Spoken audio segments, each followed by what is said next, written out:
Today we're going to be having a look at some of the creepiest areas in video games. While some of these come from horror games, most of them actually aren't, but still have locations that are terrifying because of their atmosphere, energy, and interactive nature. These are the locations that most players would much rather avoid than visit. Before we begin, there will be some spoilers ahead, so be aware of that. But without further ado, here are the 7 creepiest areas in video games. Number 1. Fallout 4 Dunwich Borers. Because Fallout is set in a post-apocalyptic world where ghouls and mutants run rampant, it's not that surprising that some of the areas are quite creepy. While this one in particular stands out to most players because of how scary it really is, and that is of course Dunwich Borers from Fallout 4. Now, Dunwich Building from Fallout 3 is also quite well known for being a terrifying location, but this area stood out to me more because it felt like a slightly more intriguing story. The area is centered around a quarry that has been converted into a raider camp. Once you enter the mine, you will be greeted by some more raiders and you'll also meet Bedlam, their leader who attempted to clear the mine of ghouls and ended up coming back a different person on the brink of insanity, making strange, incoherent journal entries like this one. After the sole survivor goes deep into the mine, it's easy to understand why this place would drive someone insane, as it is a dimly lit tunnel system that is packed to the brim with feral ghouls. On top of this, we see many flashbacks of former workers that pop up almost like jump scares, and we then have to fight the workers in their present day form.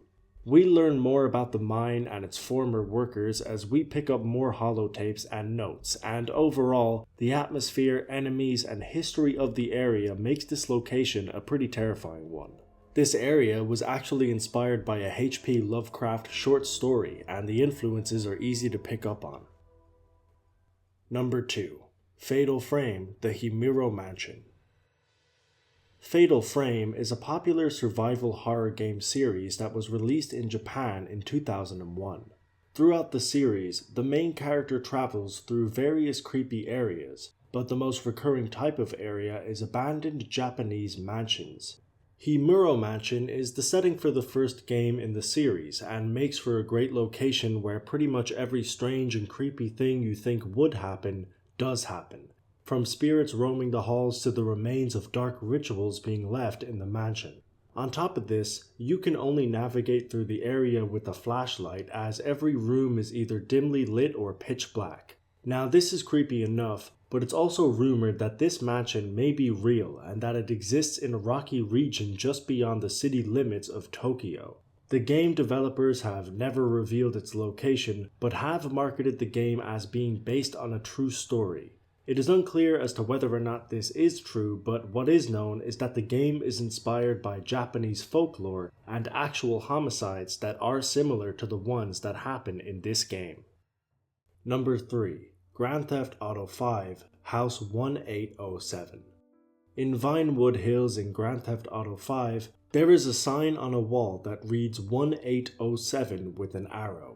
If you follow this arrow and go to the first house on the left, there is a house where a party is going on in the backyard. What's strange is when your character interacts with these NPCs, they will sometimes just die without warning and the nearby partygoers will flee as if you have just killed them. People speculated that this was a glitch, but players reported that this was happening in the next-gen version, so this probably wasn't the case. There is a theory that this house is actually linked to the Manson murders, which were a series of murders committed by a cult who were led by Charles Manson. The number 1807 is said to be linked to the 18 women that lived in his apartment with him, a lot of whom went on to be a part of his cult, and 07 may be a reference to the 7 people that the cult killed under his instructions. The house is also said to be quite similar to Sharon Tate's house, an actress that the Manson family killed in 1969. This isn't that far-fetched of a theory when you see the houses side by side, and Rockstar have included similar Easter eggs to this in the past, so the theory may very well be true. Number 4. World of Warcraft Lower Karazhan.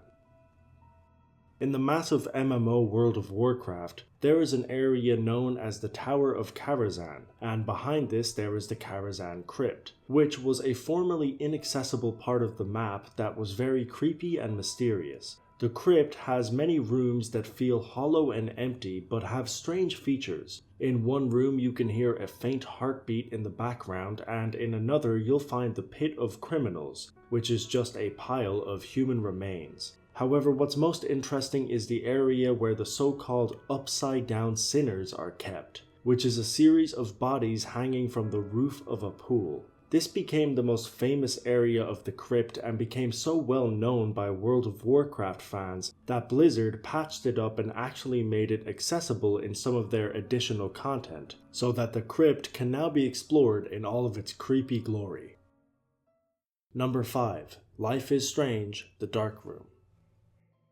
Life is Strange is a game made by Don't Nod Entertainment that was released in 2015 to critical acclaim. While the plot has a reasonably dark storyline, it isn't that dark of a game until the later episodes where things begin to get more and more disturbing. In episode 4, the main characters, Max and Chloe, find the Dark Room, an area where multiple teenage girls in the small town where they are from had been brought to. It's evident that they had been drugged and photographed against their will, and when they find a picture of Rachel Amber, a girl who had recently went missing, we realize that she was probably killed in this room. At the end of episode 4, we discover who owns the Dark Room, and Max is brought into it to meet the same fate. This leads to a number of disturbing events as Max experiences the same things that the other girls went through, and when we wake up in the room, we have to go back in time to see these events happen firsthand. It's a creepy beginning to the last episode, and an even creepier location because of all of the dark events that happened there.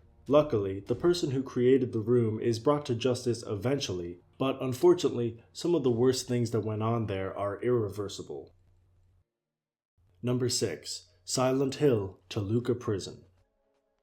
Silent Hill is a video game series that's considered to be one of the greatest horror game franchises of all time, and for good reason. Since 1999, they have been terrifying players with their amazing characters, settings, and atmosphere. One area that stood out to players is Toluca Prison, a location in Silent Hill 2 that is so dimly lit you can only see things with the flashlight, which obviously doesn't help when dealing with the disturbing enemies that the game throws your way. What also doesn't help is the strange chanting and rumblings you hear from the prisoners as you pass by.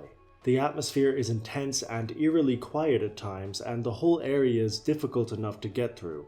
You'll also meet some insane characters along the way and have some pretty strange cutscenes to watch while you're playing.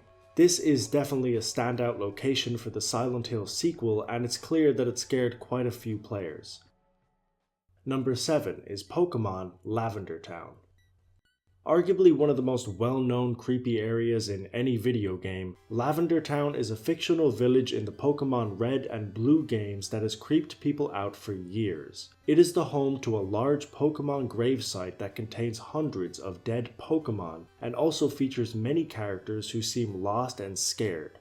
However, some of the other characters, such as the people you battle in some random encounters, are quite hostile and violent. The town does have a very creepy atmosphere, but what's even creepier is the urban legend that goes with it. A creepypasta was written about the disturbing background music that players hear when entering the town, and it claimed that over 100 Japanese children who heard an alternative version of this song were led to suicide because of the high-pitched frequencies that only they could hear. It was also stated that the music had side effects on those who heard it, such as nosebleeds and headaches. This turned out to be somewhat of an urban legend, and many people believed it to be true. However, no suicide has been directly linked to this song or level, so it's probably nothing more than a creepypasta.